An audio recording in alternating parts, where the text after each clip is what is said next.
你是不是也常常有这种感觉？明明人就陪在孩子身边，但心里却一直挂念着工作，或者明明正在享受一杯咖啡，脑袋里却不停地盘算着等一下要做的事。今天我们想邀请你跟我们一起温柔地探索一下，如何在这么忙碌的生活中找回那份安住在当下的力量。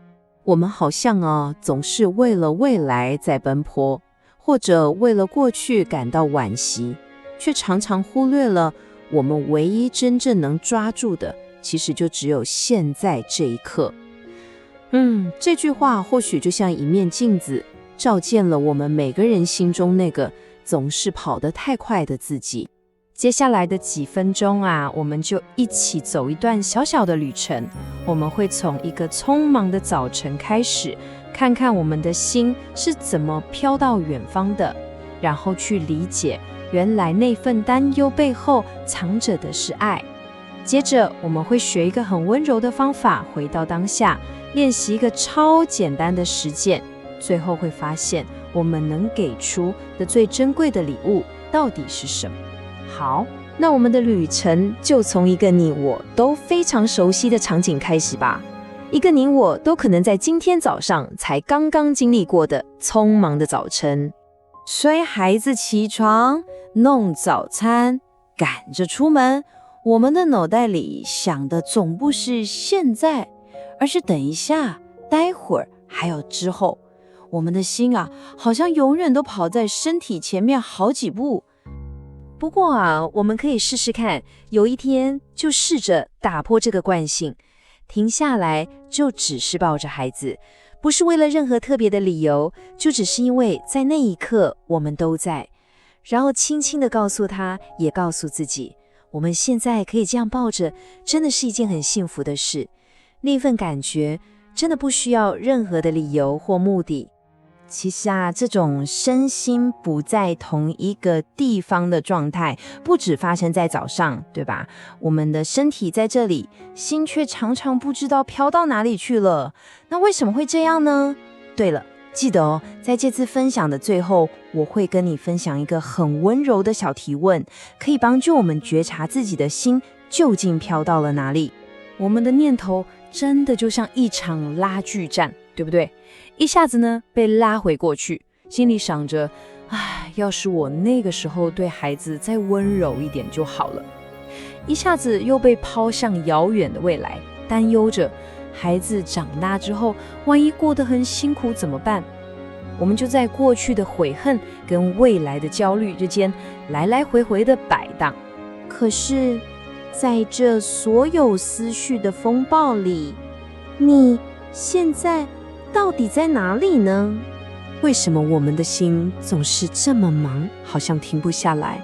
也许答案不是我们不够努力，而是这份担忧的背后，其实藏着我们最深的爱。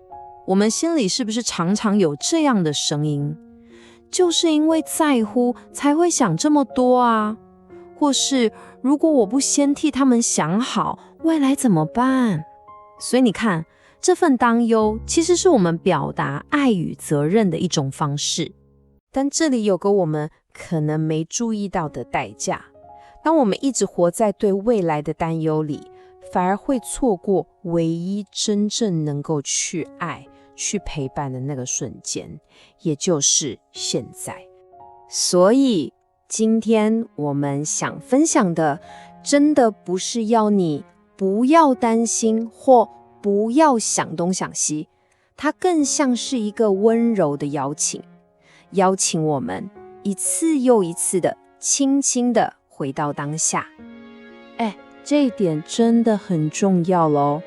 我们的目标从来都不是要让脑袋一片空白，停止所有念头，那太难了，对不对？真正的练习就只是发现我的心飘走了，然后温柔地把它带回来，就这样。这就是那个温柔的小咒语，你可以对自己说的。